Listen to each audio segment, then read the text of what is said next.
Maurice, Sampson, Vernice Miller-Travis of We Act and the Metropolitan Group, longtime environmental justice strategist and advocate. And then I have Dr. Adrienne Hollis, who's vice president with the National Wildlife Federation.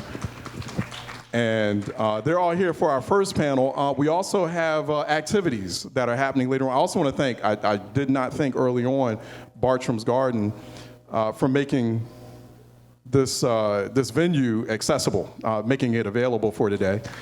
And we also have some different activities that we're, some interactive activities that we're having, some workshops. So we'll talk about those a little bit later on. I want to start off, Vernice, I'll start with you since you're in the middle. Just a reaction to that conversation that we just had with Shamar Pitts. Man, first of all, it was amazing. And Brother Shamar, just want to lift you up in Philly Thrive. The organization that I'm the co-founder of in New York and Harlem, New York, We Act for Environmental Justice. We have been in this fight for 36 years. We've done the community benefits. We've sued the city of New York. We sued our first black mayor, who was our friend, David Dinkins, because it just wasn't going down right. So there's the friendship, there's the organizing, and then there's the hardcore politics, right? When you have to fight for people's lives, you have to do whatever you have to do. And so it all sounded so familiar to me, Charles. So very familiar to me. But I'm here to tell you, Shamar, that just stand strong, because this is our moment, this is our time right now. And people are rising up, people are coming together, everybody's being put on notice, and you are going to be victorious. And I just want to tell you that you are going to win. You are going to win. Dr. Hollis, so Philadelphia, then recently we've seen Jackson, Mississippi in the news, Baltimore, Maryland, New York City, Flint, Michigan, infrastructure collapse. So there's a trend, there's a pattern that's occurring here, right? So talk about what is that trend, what is that pattern that we're seeing? And that's amid this whole conversation we're having around climate. Okay, first of all, hello everybody. And Shamar, thank you so much. That resonated for real. So, I always talk about how everything started, and it started with racism, and that's where we are. That's the beginning of everything. That's why there's no infrastructure. That's why money isn't put into our communities. That's why people don't have water and food and good jobs, because of racism and redlining and all of those issues, And that's why we're speaking up today. And in this year, in this time, is our time, to, just as Shamar said, to be present and to make sure our voices are heard. All stems from racism. Maurice, what do you feel is bubbling up, when you hear that conversation with Shamar, when Vernice and Adrienne, when they just describe kind of what's happening here, like people are becoming much more aware, aren't they, of what's happening around them? I've been doing this for 52 years. And the irony of it is that I'm more positive now than I was then, because people are listening and they're speaking up. Shamar and Philly Thrive, they're the flagship for the environmental justice movement. As Vernice said, she's heard it before. I was out with Vernice 30 years ago and listening. I was the only person that attended that conference 30 years ago from Philadelphia. We need to do it again here now, because it is happening now. It has arrived now. It's been my observation in Philly that it takes about 20 years before we actually hear what the rest of the country is doing. And then we take the leadership role. So I am feeling very good about what's happening now. I think things are hard. I think we need to be clear things are going to be harder, and that we lose when we quit. It is about perseverance. That's what wins this. We need to understand that when the people of color vote, that's the direction things go. There is a reason why there are so many efforts to keep you from voting. There's a reason why. But in this state, when Philadelphia votes in great numbers, we win every state race. I'm going to say it again. When we vote in numbers, we win every state race. The governor, the attorney general, all of those positions, we win them when we vote. So that thought of, my God, my vote doesn't count, is so wrong. That is exactly what they want you to believe and to say. Now mind, we are all being poisoned. Not just us, the whole country's being poisoned. We're just being poisoned at a greater rate. But we are walking the path that everybody else is coming to. This whole thing started 400 years ago when there was a decision made that people were commodities. 1400s. There was all kinds of indentured servitude, and people would basically sell themselves in order to improve themselves. But there was a decision made 400 years ago that the people who were going to be sold were always going to be black. Or brown. Or brown, okay? And our whole capitalist system has only been a revision of that. When you know about disposable commodities? When you don't want it anymore, you throw it away? Didn't need us anymore after slavery was over, so the idea of throwing us away came into play. Our being sick and our being ill and these facilities being cited in our communities so that everybody else can benefit. That's all part of the expendability. It's all part of expendability. Wow. We stand up, it's about empowerment. It's about recognizing that these are our communities, that we need to have what we want in our communities, and that the whole place starts with a conversation that's about what we want. Happen today. Vernice, this all intensifies what we've been discussing today. This all intensifies with climate. And we're in the midst of climate crisis. It was climate change. It's climate crisis. It's climate emergency, right? We have a beautiful day right now in terms of the weather, what we're seeing right here, but the whole space around us hurts. So that's why, like, the moment is now. Talk about that in the context of, because when we see climate and then we see like that hurricane that hit Florida recently, we don't see like people that look like us suffering, right? They focus in on the people at the beachfront properties, or the folks, white people in their neighborhoods, but we're the ones that are suffering the most because we don't have the resources to recover. So talk about all this in the context of climate. Well, I have observed, and maybe you have observed too, that, clearly there are no black and brown and indigenous people that live on the west coast of Florida or in central Florida. Who knew that there were no people of color there? Who knew? Because not a one of them has shown up on any of the countless hour upon hour of television programming that has gone on there. But I want you to know, there's a place called Seminole County, Florida. It's just north of Orlando. And they are underwater as we speak, right? There are black and brown people all over the parts that have been affected, but nobody is talking about what has happened to them. They are in places that are vulnerable. You ever notice that the flooding always impacts us intensely? Why is that? Because we live in the low-lying areas. We live in the flood zones. Is that an accident? Is that the only place we could think of to live in the state of Pennsylvania? No. It was the only place we could live in Philly, in Harrisburg, in Pittsburgh, in Allentown, in the other places, right? The only places that we could live are the places that nobody else wanted to live and the places that were unsafe, and they were known to be unsafe. That is part and parcel of the practice of environmental racism. So we have to defend our own interests. We have to have a vision for what we want for our communities, and some of that vision is going to be hard. And I'm just going to tell y'all, listen, just be straight about it. If the climate is intensifying, and it is, if the weather is getting much more dangerous, and it is, then we can't be living along the freaking ocean. We just can't, right? We can't be living on the beautiful lakefronts. My family lived in the Bahamas, Charles. My father's entire family, which is where he was born, hundreds of people. And I live in this big old empty house in Maryland. Why is that? Because one day, in the not too distant future, some of them are gonna need to come and live here, because they're not going to be able to sustain to live on a flat island anymore, right? That's the reality. And as much as we might not want to accept it or believe it, it is happening. In Maryland, in a place called Ellicott City, Maryland, which is where my mother was born and my grandmother and my grandmother's family were from, we have had, in the past 7 years, we have had 3 500-year floods that have devastated this old city, right?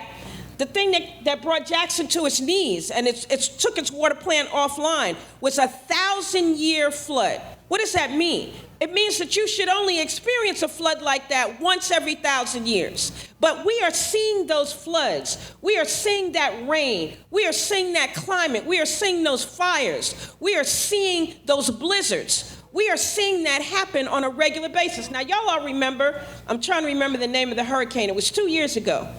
Hurricane came on shore in Louisiana as a Category 4 hurricane. It made it all the way to freaking Connecticut. More people died in Pennsylvania and New Jersey and Connecticut than died in Louisiana. Right? Because we are not prepared for the circumstances that we find ourselves in. So what do we do about that? Well, first of all, you don't walk around and be oblivious and say, you know, that's never going to affect me. How many of them folks that just got pummeled in Florida, you think it's not going to affect me? Of all of those houses you've seen devastated in all of those communities, how many of those people you think have flood insurance? 18%. Of all those places that were impacted and devastated in Florida had flood insurance. Now, part of it is because flood insurance is a really expensive thing to have. But then move your ass off the freaking coast. I'm just saying. Right? If you can't afford the consequences, then you gotta move. And so we're gonna have this conversation, Charles. It's a difficult conversation. It's called informed retreat. It means if you see the same disasters happening again and again and again, Yeah. the response is not to keep building back. The response is to move. Let me ask you, Adrienne. Thank Y'all you for hear that, me? Vernice. Thank you for that. So violence, right? A place like Philadelphia is dealing with a lot of violence. We have, I think it was, as of today, it's what, 420 murders since the beginning of 2022. 1,800 people have been wounded by gunfire. We talk about the homicides, but we forget about the people that have been wounded. Nearly 600 people last year murdered, 2,500 people wounded last year. So when we talk about this much devastation that's happening to our places and spaces we live in, that causes a lot of stress, and that instigates a lot of violence. The violence right now in Philly is top of mind for everyone here, but like, how do we make that linkage? How do we help people understand that, hey, listen, like what Vernice just described, what Maurice just described, that's a direct causal link to the violence. That instigates, that precipitates the violence. And if we figure out a plan to challenge, a plan to manage how we respond to these environmental crises, we actually come up with the plan to fix the violence. Yeah.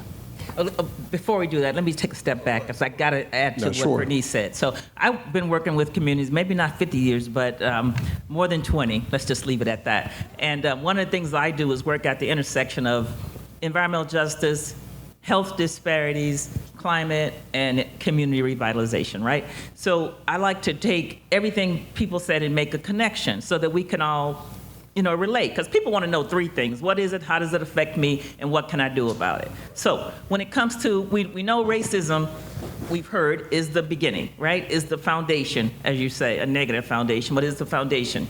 Then we see, they put us in areas where we're not safe. I'm from Mobile, near Africatown.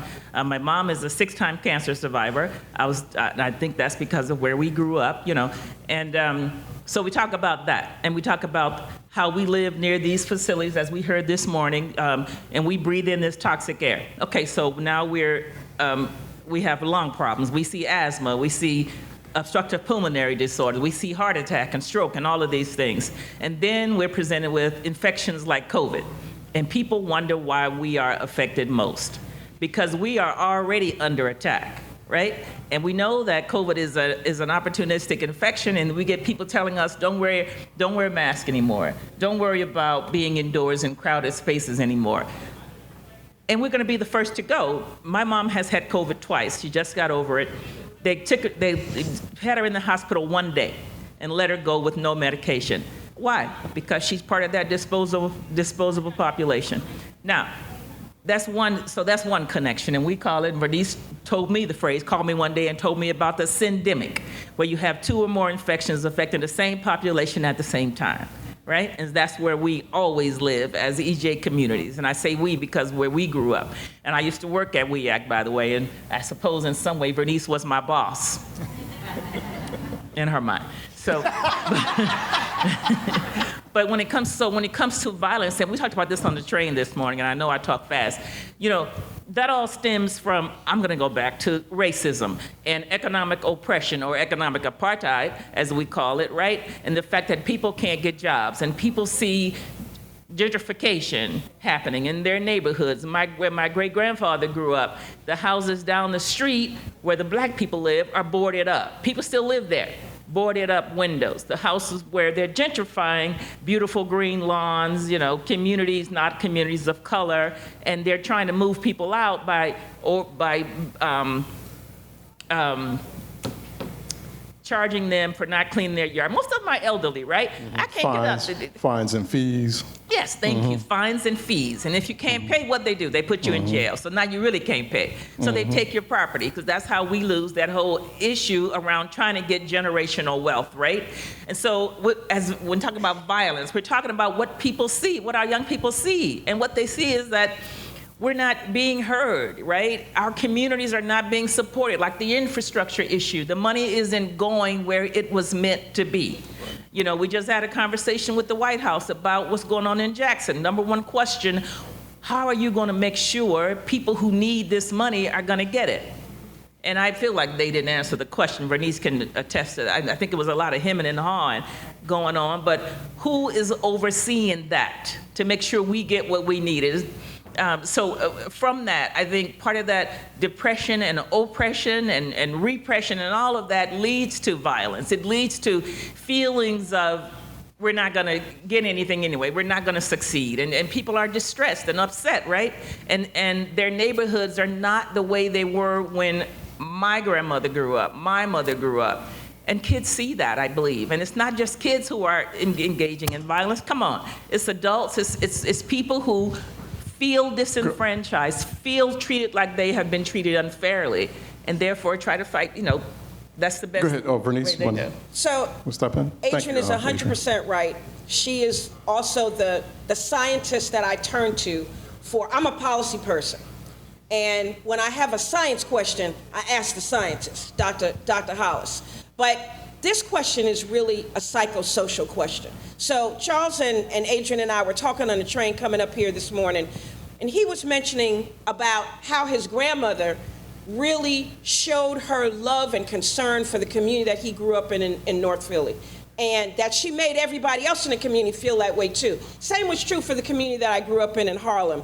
We had a deep emotional connection to that place. Now, somebody coming from outside the community might look at it and say, it's kind of raggedy. It wasn't raggedy to us. I mean, sidewalks weren't always in the best repair. Sanitation department didn't always pick up the garbage the way they should. But we cared about our community. My grandmother grew up in Ellicott City and in Baltimore. And y'all heard the stories about people in Baltimore cleaning them marble steps on their hands and knees, washing them marble steps, and making that community as clean as it could be, right? That is the way we were taught to care about our community. But all of this environmental effect, all of this lack of infrastructure, transportation, all of the things that now bisect and dissect our communities begin to have a psycho-social, emotional connection on people, but especially on young people, because they look out and they see that their community is constantly in decline. And then they begin to internalize that decline and begin to think about themselves as not being worthy. So it's not just physically what you see, it's emotionally how people respond to what they see, what they feel, and what they know is real, because it's happening every day. And then they manifest it. Go ahead, Maurice, in terms of that violence. The greatest single danger to all of us is hopelessness. That's right. Without hope, there is nowhere else to go but down. We will perish. Now, I live in Philadelphia, and I know this to be true. We love our neighborhoods. Everyone in this room will tell you that the best neighborhood in the city is one that they live in right now, because that's how we see ourselves. We need to understand that there is no one coming to take care of us. That's right. There is no one coming. It's only going to happen if we take care of ourselves. We've got to translate that love into our neighborhoods. Yes. To making it very clear, you don't put anything in this neighborhood that we don't want. That's right. We are the first The first people you talk to before you do anything here is us to talk about what it is that we want and what we're doing. We need to have those jobs come to here. You know, I'm very involved in trash and recycling. I love everybody talks about composting and things. When you think about it, building a pile of dirt, okay? Truth of the matter is, it's what you do with that dirt afterward that makes the money, okay? There are jobs that we don't even understand are involved in these things. We need to rebuild our communities, the whole infrastructure. Those are the jobs that we want. Those are the jobs that are the $20 and $30 an hour jobs. It's rebuilding our communities. But that isn't going to happen unless we register, we vote, and we make it clear. And I'm going to tell you something. There is about 9 months of every 4 years that those politicians want to hear everything you have to say, and we're right at the beginning of it now. When they are running for office, they will say anything, they will promise anything. The key is, right now we got to get them to promise about what they're going to do after they get in, because that's where we hold their feet to the fire. And then we have to do this together. You know what the single biggest environmental issue is in Philadelphia? It's dumping. Mm-hmm. There's dumping in every neighborhood in this city, no matter what the income is. People are livid. It is the largest single unorganized thing there is. We all fight, and we fight about our own neighborhoods. What happens when we all get together? There are hundreds of groups that are organized, and they clean up, it gets dirty, they clean up, it gets dirty, they clean up, it gets dirty again. You know what the problem is? We're too nice. We got to stop just cleaning up and saying, please give us the tools to clean up, and we got to learn to fight dirty. Okay?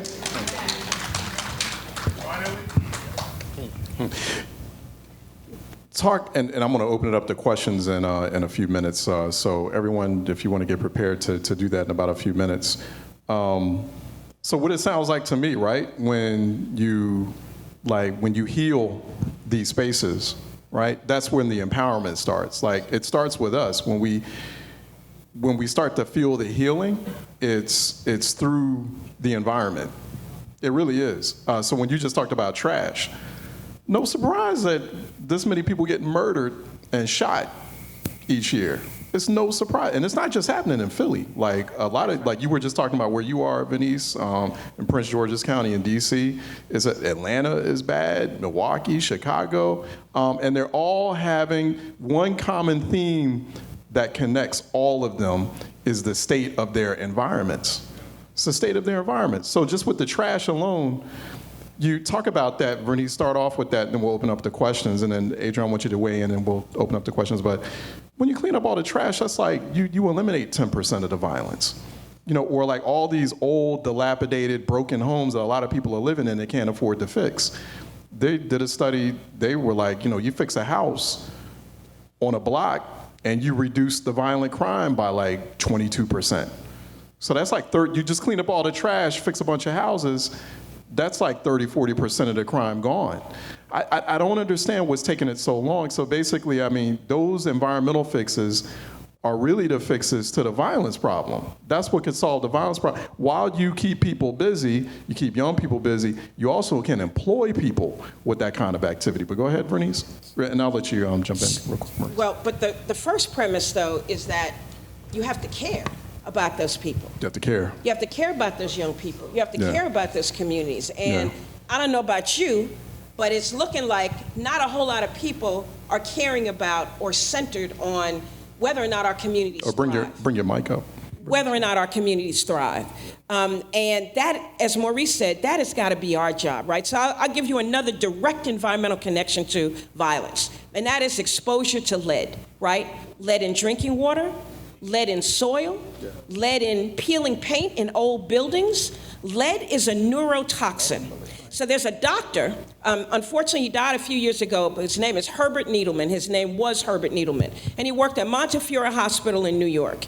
And he did a study that showed that 60% of people in prison in New York State had elevated levels of blood lead in their bodies.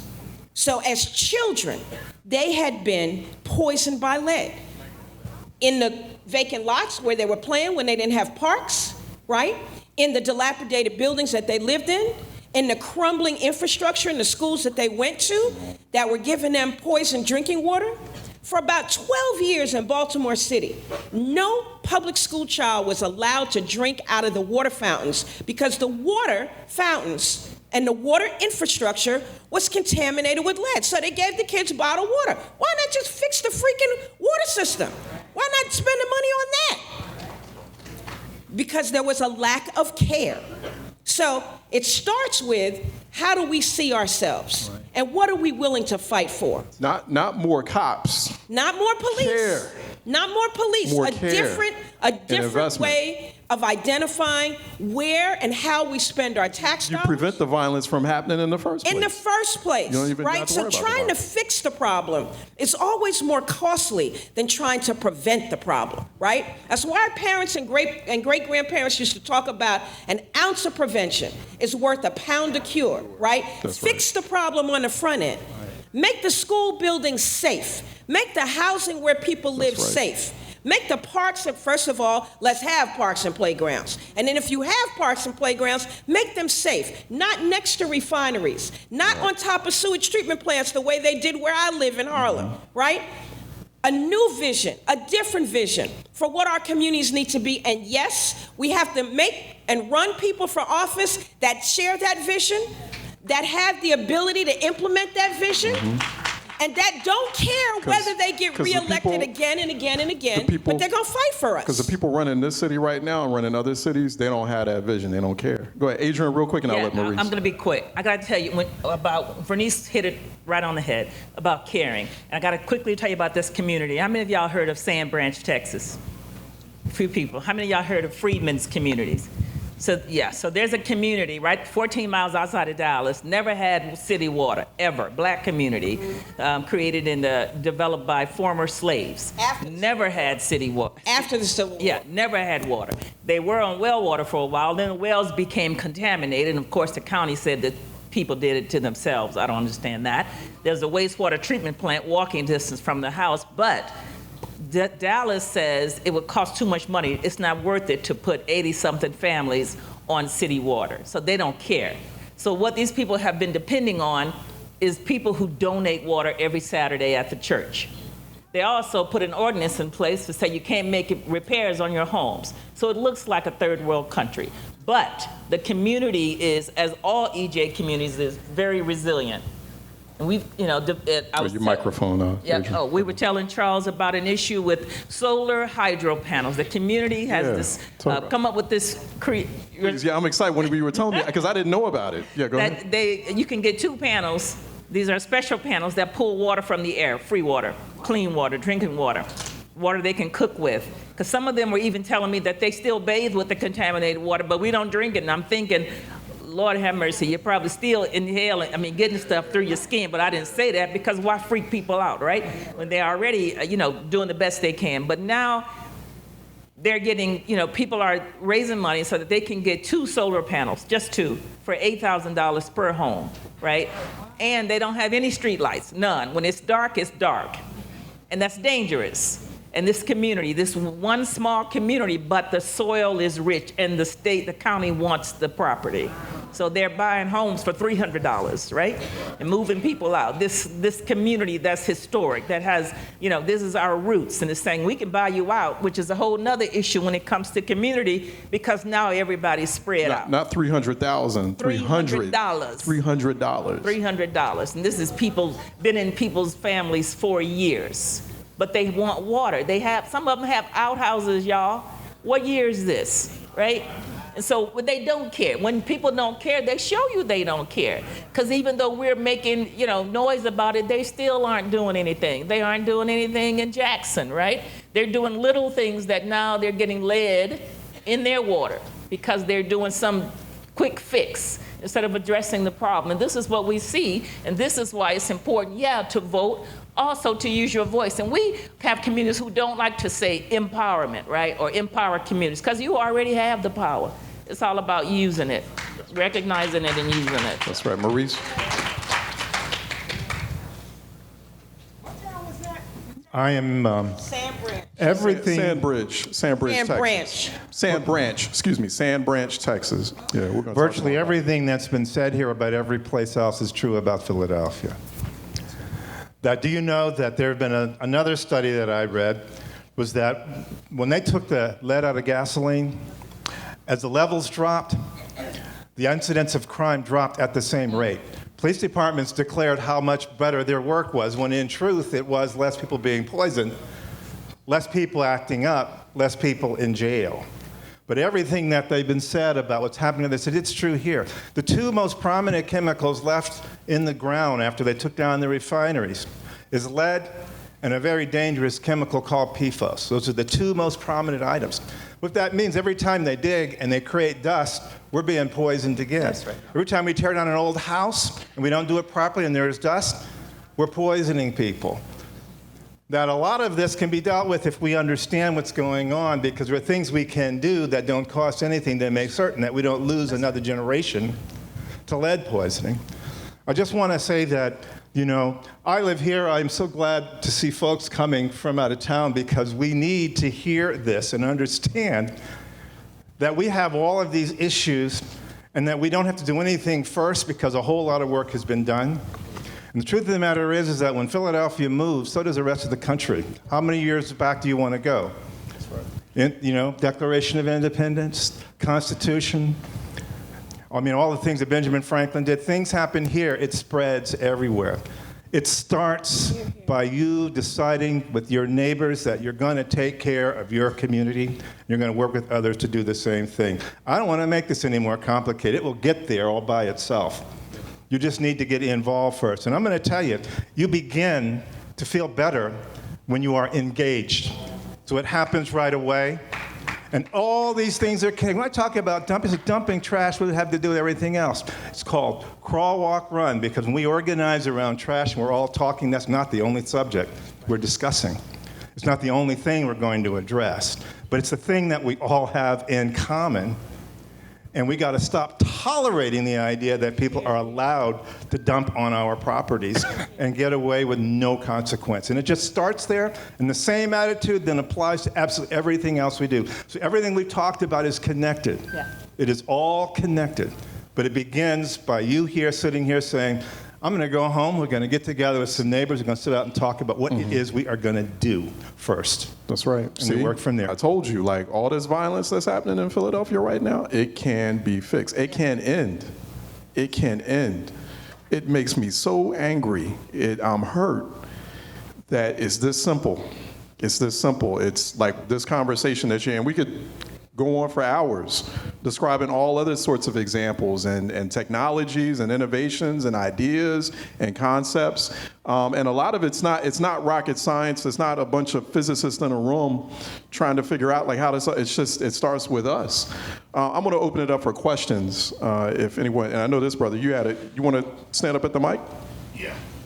Please, thank you. And if anyone else has a question, we'll open it up. We're still going to continue to, this mic right here, Tiffany? Right. Thank you. Go ahead.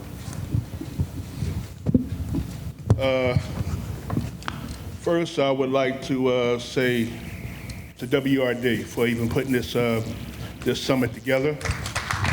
This is something that our community needs. And I appreciate the fact that this panel is up here and the people that are coming through. One thing that I see is that we all have the same thing in common. We all know what the problem is, okay?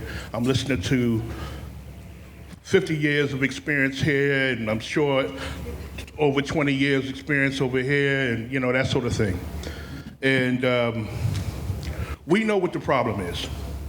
But the deal now for me is the solution. We know what the problem is, and we know what the solution is. Something that this brother said a little earlier, which was, we got to stop being nice.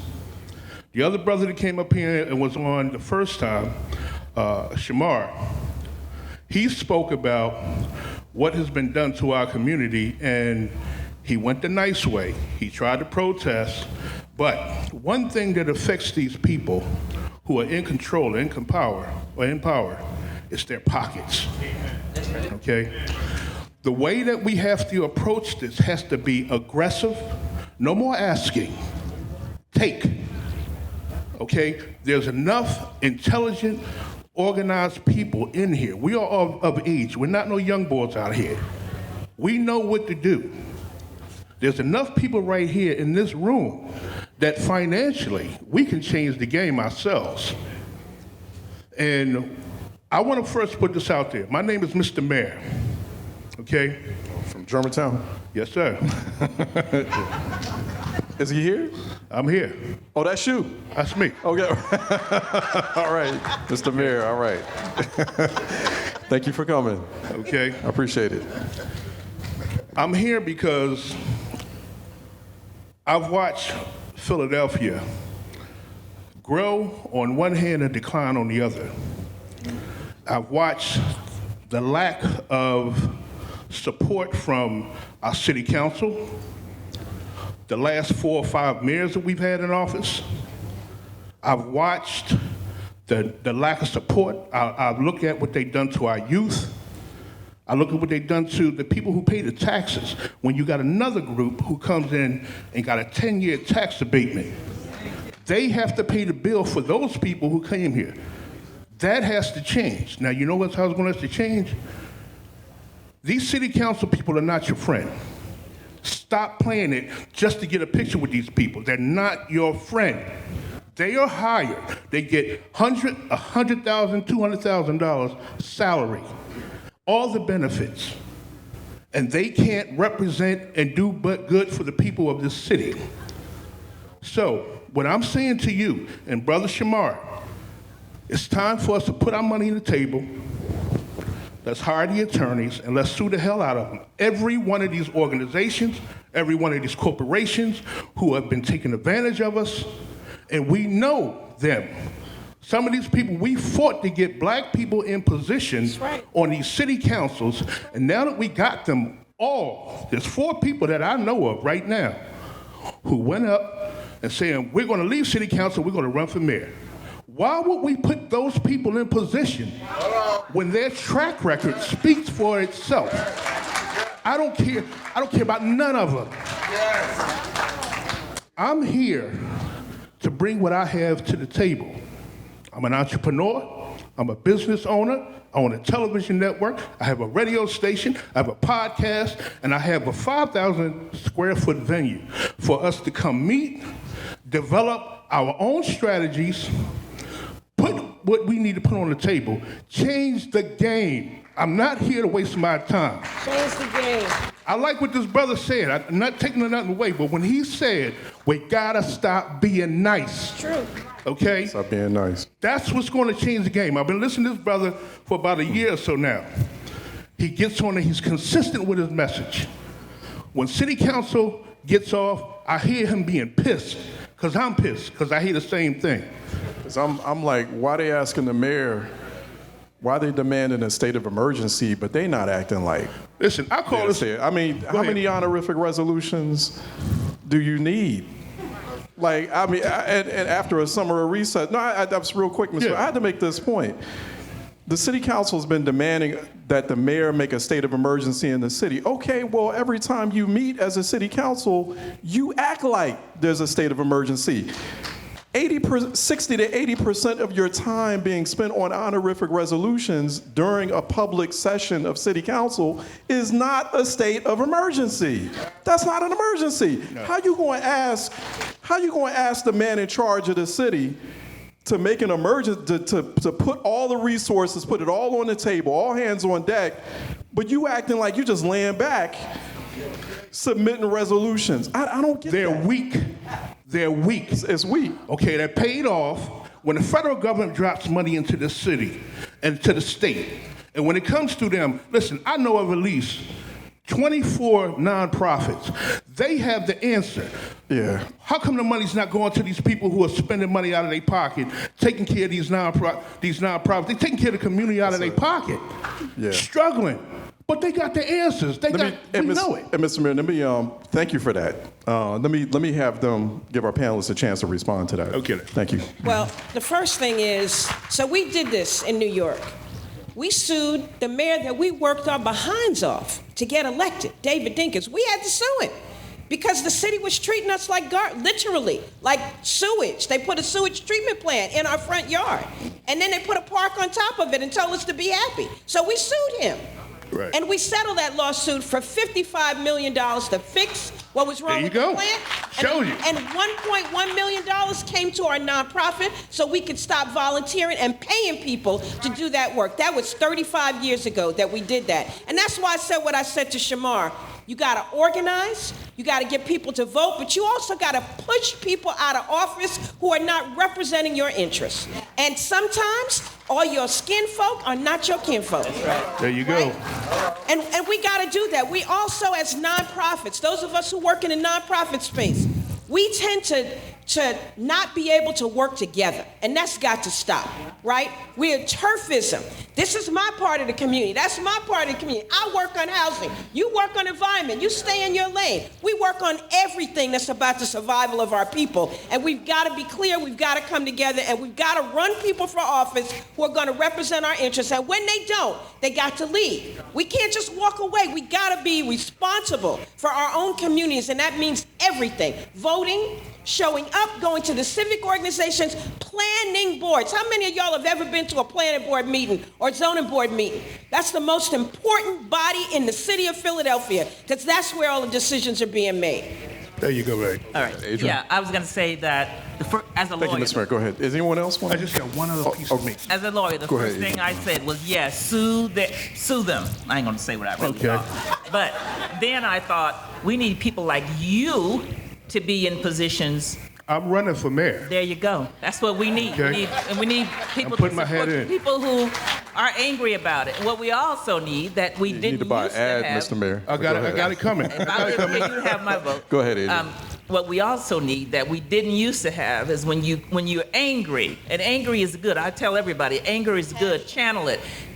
Put down what you want. Yeah. I'm angry and I want this. Not I'm angry and I'm walking out. I'm angry and this is what you need to do to make me happy, because that's what you really want, is for me to be happy. So always have a solution. And people before the first People of Color Summit, they didn't always have solutions that they vocalized. They knew people know what they need.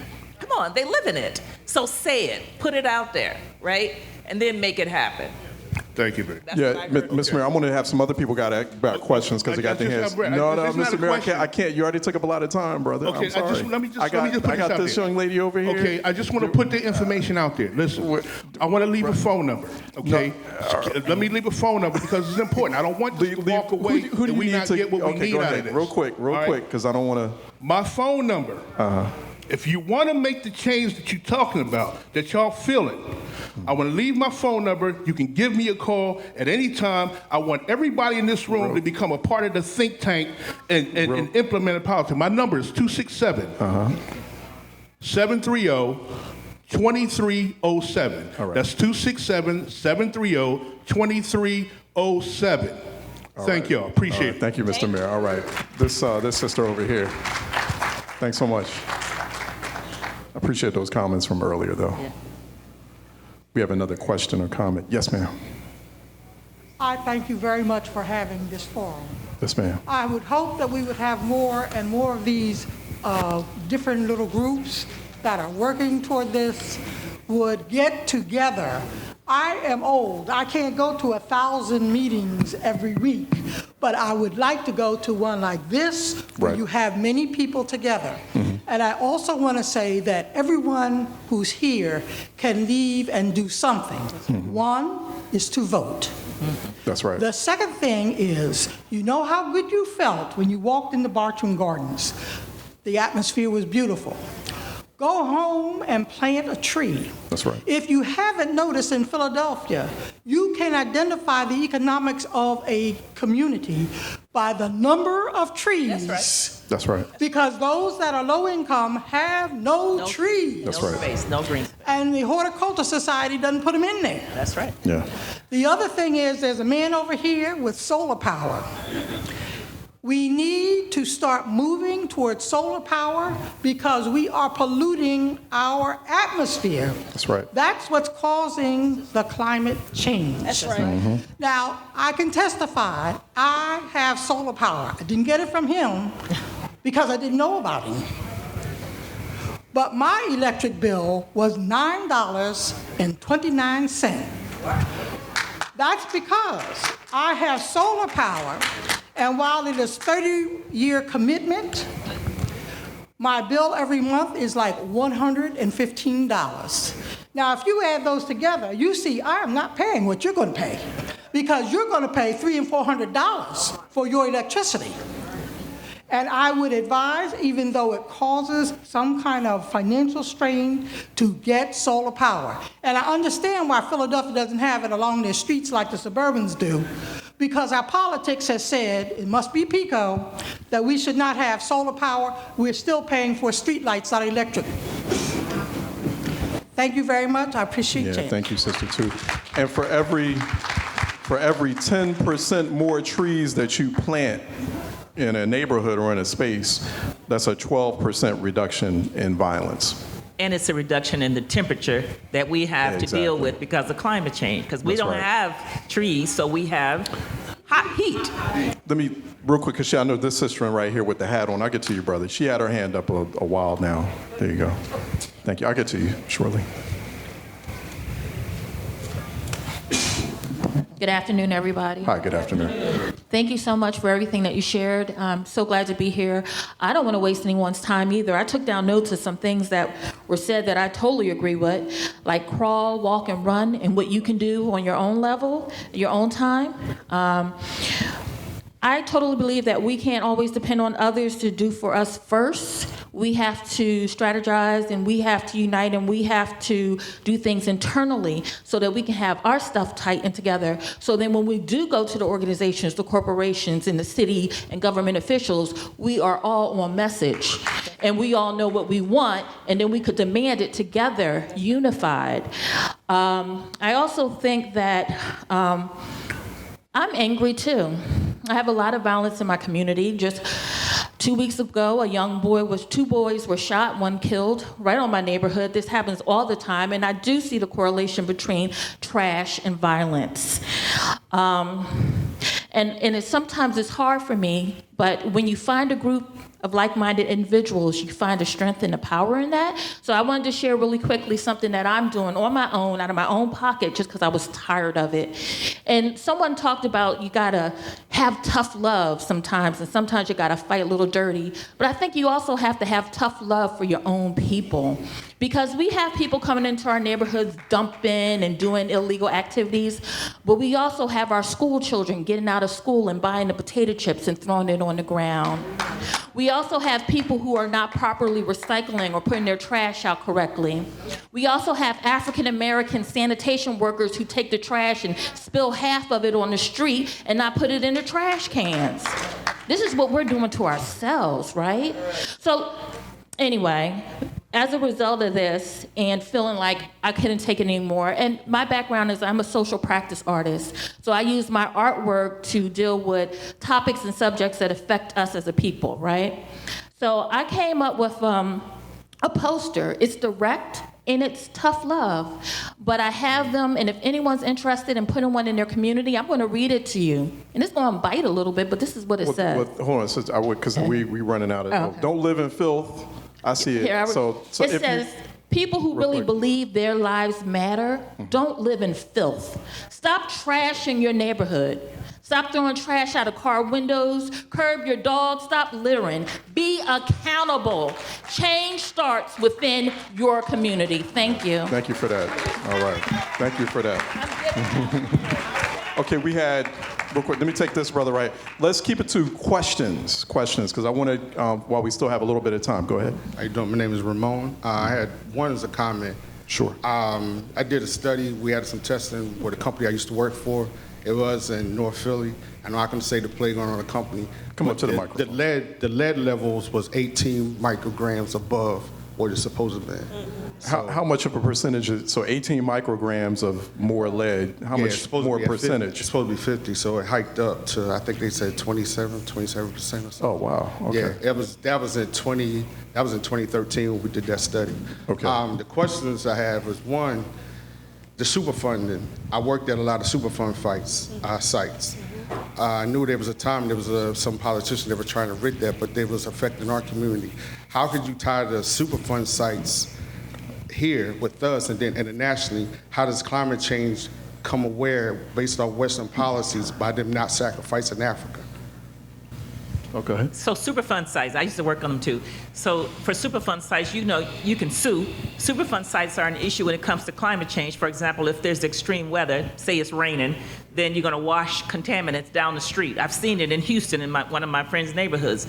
Contaminants from the Superfund site would wash down the street, so now they got soil contaminated, they got well water that's contaminated, and groundwater that's contaminated, right? So so one of the things you can do under Superfund, you have the right to know, community right to know, and you can sue. You know, I'm all about lawsuits. I like that. But so you can sue and make them do things. There's a lot of lawyers in Philly. I don't understand why the lawsuits haven't been dropped actually, yet. But go I'm already in Philly too. Sorry. But we need to talk then. But go ahead. We were also, this area, Philadelphia, Jersey, and Delaware, we were the highest concentration of That's Superfund right. sites. That is Wow. exactly right. So go ahead. Are you finished? no, go on. So a Superfund site is a hazardous waste site that is found to pose imminent threat to human health and the environment. It's what the United States Environmental Protection Agency says are the most dangerous sites to have in a community, right? It could be a building that used to manufacture something. The business went out of business, but they left a lot of contaminated stuff behind, right? Why call them a Superfund? Why not Because call there's it a- a Because hazardous waste there site? used There's to a be. money that No, there isn't anymore. But No, I'm going to say that. Okay. Oh. There was money when it was created to clean up the sites that the federal government was supposed to use to clean But up you the understand sites. when they call it Superfund, it makes it sound Like a really whole bunch of money. innocuous. Like, oh, it's not so bad. It's Superfund. Well, they're So really we- called national priority list sites. Well, which we- sounds Got it. worse. Okay. When Congress passed this law, and a congressman from New Jersey, Congressman Florio, who became the governor of New Jersey, passed this law in Congress because the Mid-Atlantic region, New Jersey, Pennsylvania, Maryland, southern New York City, and that area had the highest number of contaminated sites. Why? We can drive up and down 95 and see why, right? Because all the chemicals were made here and in Delaware. All the oil refineries and the gas fracking is happening here in this region, and they left behind a toxic mess. And then the toxins, as Adrienne said, they never stay in one place. That's like, I wonder, do these people go to earth science in 3rd and 4th grade? Just because you create a site here doesn't mean that contamination is going to stay in that place forever. It's going to migrate all over. And so the Superfund was created by a 2% tax for all oil and chemical manufacturers to create this fund that right. the federal government could tap into. 2%. I'm sorry. I got 5 more minutes. But it went away. Real quick, this sister right here, and then I know Maurice, you wanted to end with something. Thank you. Hello, everyone. Good afternoon. I am just so pleased to see this forum. I live in the Eastwick community just down the road. I didn't know about this event until someone called me. I was listening to it on the radio, then I'd say, you know what? I'm just going to get in my car and come down here. My radio was still on in the house, by the way. But I hear and I feel the pain. I've experienced the pain. We are home to the 5th largest Superfund site in the country. We are products of failed implementations of urban renewal plans that have forced segregation and have left us in climate and just distress. It's ecological violence. That's what it is. But I want to let you know that as a result of the fight that we as residents in Eastwick have ensued and are still, we're still climbing that mountain, you now, all of you, have a regional hub of the Black National Environmental Justice Network right here in your backyard. I am a hub leader, and we are recruiting communities to link you in to a national, international environmental justice network that will provide resources to you, financial, mapping, be it political mapping, environmental mapping. Let's talk afterwards. To which Let's we do belong. that. Let's do that. Real quick before we, right. I know because we're running on time. Maurice, you. thank you for that. I want to talk to you afterwards. Please look out for me afterwards. Go ahead, Maurice. Well, we got about a few more minutes. What is this? You got a phone glitch? We got 3 more minutes. I'm with Clean Water Action. I run the Eastern Pennsylvania office here. We have 3 community-based projects that we're developing that relate to what we're doing here today. One is what we call a lead in soil testing project. We're looking to test the soil in all 154 districts of the city, and we're looking to organize through the schools. We offer opportunities to come out and talk to you because lead is not like a snake that bites you. It is more like a hot stove, and you don't know that you're being exposed to it. So if you know where it is, you can protect yourself. You need to get rid of it, but $9 billion just to get rid of all the pipes and the paint. The soil, there isn't a hole deep enough to bury it in. That's one of our projects. 2, I'm working with the Mural Arts Project, and someone you may have heard of, Terrell Hager, my fave trash man. Okay, and we are organizing what we're calling Clean Philadelphia Now. This is each of our independent fights together as a group. And we're doing workshops every 2 weeks in order to write a platform for the next mayoral election by December. 3rd, I'm working with William Penn Foundation on a project that really hasn't been announced that much. We are working in 10 of the neighborhoods that are the least served in order to evaluate what they believe is green in order for there to be set up funding and support to make that greening happen. That's as much as I can probably say to get it all out, but there'll be more details later. Where do they go online? You would come to, well, look up Clean Water Action for Philadelphia. Clean Water Action. Clean Water Action. Clean Water Action Philadelphia. So Maurice Sampson is Pennsylvania's state director, right? No, I'm for Philadelphia. You're for Philadelphia. I'm not Philadelphia interested in this director. state. I'm Philadelphia. You're just Philadelphia. I'm sorry about that. Maurice, but I know you. Scientist, policy, local All organizer. Philadelphia for Clean Water Action. So more information at Clean Water Action. Vernice Miller-Travis is vice president, right? Executive Vice President at Metropolitan Group, Social Change Agency, but also EPA Region 3 is headquartered right here in Philadelphia. And they need to be coming and directly engaging with you about what the federal government is going to do to alleviate and stand with you and bring resources. Well, we need to make sure the EPA is, I reached out to folks. Oh yeah, I'm also on his board, and I really am his boss. Yeah, that's good to know. Thank you for that. And Dr. Adrienne Hollis. Yep, Adrienne Hollis. I'm Vice President at National Wildlife Federation. Yep, of environmental justice, and we're working with, in my own capacity, work with communities to address environmental justice issues. Yeah. So. Love seeing y'all out here today. Love seeing y'all. Let's give a round of applause for our panel. I wish we could have more time. Thanks for the comments and the questions. Yeah. So Maurice Sampson, Vernice Miller-Travis, Dr. Adrienne Hollis. So they'll be around. So if you have questions, if you want to talk to them directly, I'm sure they'll be around today. Thanks everyone for coming.